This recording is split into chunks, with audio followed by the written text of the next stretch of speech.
is Raji Ganesan. I am the daughter of South Indian immigrants. I'm Tamil. I'm a dancer mostly. I started learning Bharatanatyam at the age of 7, which is a South Indian classical and ritual dance form. I write and share some of that writing, whether it's traditional poetry or kind of combining my words and movement into performances that I think invite people to sort of consider their own stories, consider what they've brought with them, consider their foundations. A lot, I think a lot. Not in like a, I mean, I love that. I know sometimes people when they say they think a lot, they're like, oh, I overthink, I shouldn't think. I'm like, I love thinking. I love it. I've been thinking a lot about the earth. I've been thinking a lot about the planet and the climate recently. And just, you know, really thinking about the ways that we are destructive, especially in the US, but all over the world. I think a lot about India. I think it started really because this summer, I remember getting calls and things from my extended family because we found out that there was basically no water in the city, in the place that my family lives in South India. And I just like couldn't stop thinking about that. I just had this image, right? Like the last time I was in India, there was already a water shortage. So my grandma and I would have to get up every morning at like 6 to fill up a bunch of buckets because it was gonna run for 30 minutes and then not any other time in the day. But to hear that there was this idea of like no water, like even that 30 minutes wasn't happening, and the wells had run dry, like it was this image. I just really was thinking about how parched and how dry our planet is. So I've been thinking a lot about her. I've been thinking a lot about, I think a lot about consciousness. I think a lot about like what we have in our days and in our lives that like prevents us from really coming into our full and most divine self. Thinking a lot about love, all the different kind of versions of love that exist, probably because I'm reading a lot of bell hooks and that, you know, that'll do it. Questions about school are so funny because every time I start talking about what I studied, people are like, what? Like it becomes this whole like past life kind of discussion. So as is really common for people from my particular diaspora, there is definitely some pressure, right, to become a doctor, lawyer, engineer. You know, the narrative is so common. Our parents work as hard as they do, come from a struggle that is so distinct and particular, and situated in a country that's so much less structurally privileged in the United States. So of course you want to pursue something that really is lucrative. So I went to school for engineering. I changed my major 5 times my freshman year, clearly because I hated engineering, but I could not bring myself to leave that school because I was being given and reinforced in all these messages of this is how I'm going to get money, this is how I'm going to have a stable job and a stable life, this is my best way for freedom probably as a woman to be financially stable and not dependent on a man. And also this is a way that I make my parents proud and I make their migration worth it, right? However, I also feel like I don't take any of that back. So I still ended up graduating with a degree called informatics or information science. It's kind of like computer science. Yeah, I knew after my second year that like there was no way I was going to use this degree for what it would actually allow and be in the industry. The through line for me through my years of college were that like I had art, and performance art was always something that I came back to. So it didn't matter what I was studying, I would make time to write, I would make time to dance, and I would make time to perform. So I kind of promised myself after my second year, I flew to India that summer and actually lived in a village in North India for like 3 months. And in that time, just like really took a breath, took an exhale, got perspective, and promised myself when I came back that like I knew what was important, I knew what I valued, I knew the kind of person that I wanted to be in the world, and I knew what kind of life that I wanted, and that was like definitely a rebirth moment because I think I had hit what felt like for me an emotional and mental rock bottom before that trip. And I came back and I just felt this new kind of light in me, and I said, you know, I can't afford to just completely change my major to theater or dance or something at this point, but what I can do is finish this degree, trust that it's teaching me something, and spend all of my time that's not with classes and coursework doing what I really care about and moving in a direction, not just being afraid, not just being paralyzed. I think that it's one thing to just be mad about where you're at, but it's another to like show people, right? Show people the alternative. And here's what I know is that my parents were afraid when I was telling them that like I couldn't do this and I was afraid of failing and I wanted to change my major to theater. But what I realized is, okay, maybe because of where they come from. They're so afraid of seeing me not have something or not have enough in my life or lose or fail. What I do have to show them is just how deeply my passion can actually create a life that they can't even imagine for me. It was, yeah, like I said, it was worth it, and I made it out, and I have a much stronger idea of what my actual strengths are, what my actual skills are, and I think what my sense of purpose is, and it's because I had so many moments of not being connected to that. It's very tangible. It's very tangible. I think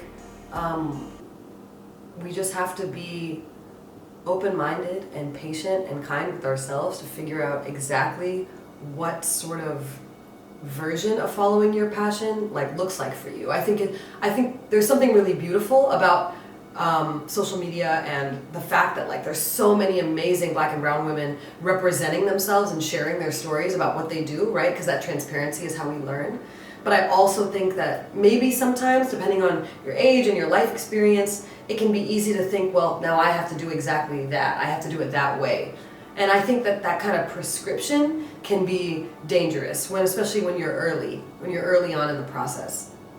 So I think that now at this stage in my life, I think about Black and brown women that I follow who are artists and advocates for justice and advocates for health, and doing things at intersections that I find interesting, and I can really look at their practices and go, okay, let me find out what this is and translate it into my year plan, my 5-year plan, my idea of what I want to do next.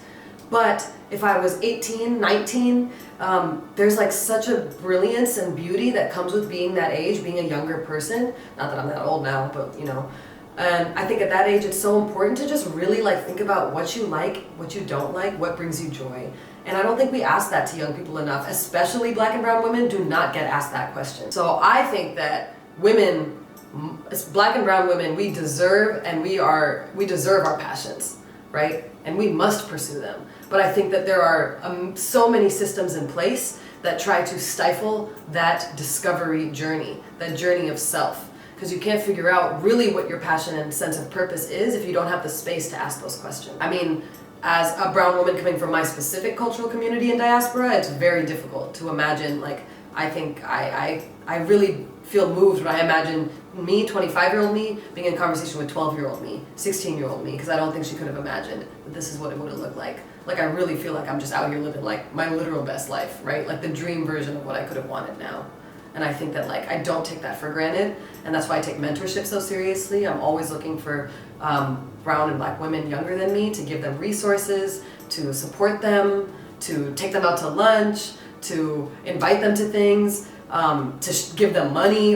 This is what you do, right? To get them jobs. We need to share our resources and have as much solidarity as we possibly can. That's how I feel. I think about intention in my journey, personally and professionally or creatively, to really take time to really think about what you want and what you are willing to give and why you're in the place, the thing, the sector that you're in is so important. I think self-awareness is crucial, really, as any artist, as any creative, but any person. If we seek to really improve the world that we're in and make some sort of change or transform systems, transform communities, whatever that looks like for you, you have to have a knowledge of yourself, and you have to really think about what is bringing me here, what is keeping me here, why did I show up, right? Am I here for my own ego? Am I here because I just want to be big, bad, beautiful, and have all this attention, all this money, all these resources? Look, if that's your business, that's your business. But just know how that kind of intention will have a really, for me, I think, a particular result. And something that I have really found to be true is the world, the universe, manifests itself very beautifully to me for my path. And I think that is because I've done a lot of work around what my intentions are, a lot of work around truth, and a lot of work around transparency. And I think when you come into a room, a collaboration, a space with your heart open, with your mind open, with the recognition that we all have something to learn, with the recognition that we can all absolutely, these things sound simple, right? But we all have something to learn, we can all make mistakes, and to just have perspective that there's everyone who has come into a room has come in from a place, and you don't know what anyone's carrying with them. To like humble yourself in that way constantly, I think is what for me allows for clarity, and it's what has allowed me to build trust. And I think for any person, a creative collaborator, if you do justice work, if you're an educator, like these are the fields that I can speak to, trust is so crucial. And if you come in with an intention to take or to take over or to take credit or to make other people invisible, I think that that's felt, and I think that it's a lot harder to build and really collaborate in meaningful ways if that's what you're carrying with you. Diaspora brown folks have such a particular inheritance of shame, right? Especially women. Shame around our bodies, shame around our freedom, shame around our desire, shame around our autonomy, shame around what we wear, shame around what we don't, shame around whether we go to our places of worship or not, how we show up to those places of worship, how we act around men in our cultural community, elders, younger, or our same age. Like there's just so much, right? It's built into how we inherit our bodies. From day one, you're kind of told to like make up for it, right? You gotta follow the rules, you gotta follow them to a T so that you can repent, break even. It feels like you're born with an outstanding balance, right? Like you walk around feeling some kind of guilt, like at least for me, I should use I statements. I remember walking around carrying this sense of guilt and shame for things you don't even know. You don't even know where it comes from. So I think that it is no easy task for brown women, for diaspora brown women, to like confront how shame sits in our bodies. But I also think that like it is really important to have personal investigations into that shame as much as it is historical. Like it's in those moments where I actually find a lot of solace in understanding the history of women from specifically the Southeast Asian, South Asian, Middle Eastern diaspora, right? Once we understand our history, once we understand like literally the nature of colonization and the effects that colonization has had on the countries of origin for us, when we think about the ways that our religions, as beautiful and complex as they are, the ways that patriarchy has asserted itself in those religions, and the way that that's asserted itself in our households, and asserted itself in our mothers' bodies, our grandmothers' and aunts' bodies. Like, once you understand that historical context, for me, once I understood that historical context, it really allowed me to look at and observe and be curious about shame in a way that was productive. I think for me, obviously what's paramount is like, don't shame other brown women, and that's easier said than done, but sometimes I've even heard language of like young brown women I know, like they're used to language of shame, and they'll shame other people in their community, other women in their community, for not doing something what they think is the right way or the wrong way. So one, we need to like let go of that language, because that's all toxic and not helpful. And I think two, it's like do what you can to learn and uncover some of your own history from like an academic, mental, not emotional standpoint. Remember that our mothers inherited this shame too, so it's not their fault. And I think once you start to like understand where shame sits, find out where it sits in your body, and start to do little things every day that feel like acts of freedom and acts of liberation. You can follow me on Instagram at mostlyraji, MOSTLYRAJI. I made a Twitter like a month ago. That's great. That's been really fun. So I'm also at mostlyraji on Twitter. That's where you can find me, on Instagram and on Twitter.